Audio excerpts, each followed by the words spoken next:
माझा हाफ होतो पण चेहरा आला पाहिजे. हो हो बोलणारा हो येस विभागात. येस.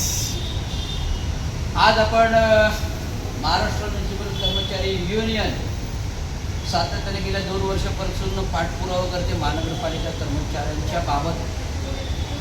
जे थकीत वेतन आहे, 7वं वेतन आहे, आता येणारा दिवाळीत बोनस आहे. तर बोनस आपण महानगरपालिकेकडे 50,000ची मागणी केलेली आहे. गेल्या वर्षी 25 केली, 24,000 मिळाला, सक्सेस करून दाखवलं. आणि गेले 2 वर्षाभराचे जे काही थकीत वेतन आहे, 7वं वेतन परत, पहिला 2रा हप्ता, आता 3रा हप्ता देण्याची आता मारामार आहे. महापालिकेकडे पैसे नाही आहेत, परंतु ॲटलिस्ट 7वं वेतनातील काही पार्ट सेवानिवृत्त कर्मचाऱ्यांना तरी द्यावा.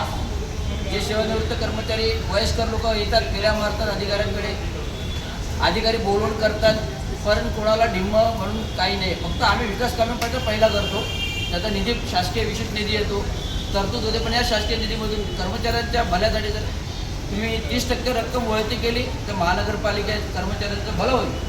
तर अशा प्रकारे थकीत वेतन, 7वं वेतन, एक रकमी वेतन पुन्हा त्यामुळे ठाणे महानगर नियमित कर्मचाऱ्यांचं आंदोलनाचं मागे दिलं होतं, परंतु तूर्त मागे काल परवासुद्धा प्रशासनाला भेटलो. 18 तारखेला 18 तारखेचं आंदोलनाचं दिलं होतं. तर महानगरपालिकेच्या प्रशासनाने मला पत्राद्वारे उत्तर दिले की लवकरच कर्मचाऱ्यांच्या मागण्यांचा विचार करतोय आणि तूर्त तुम्ही आंदोलन मागे घ्या असं आशयाचं पत्र दिलेलं आहे. आणि त्या अनुषंगाने मी माझं तूर्त आंदोलन थांबवलं.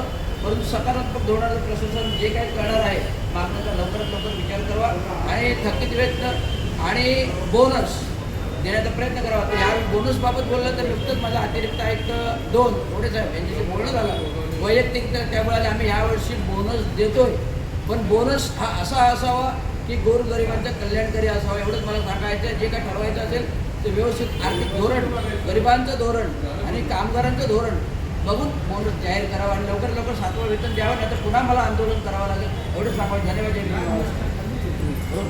जी आलं ना तर आता हे कसं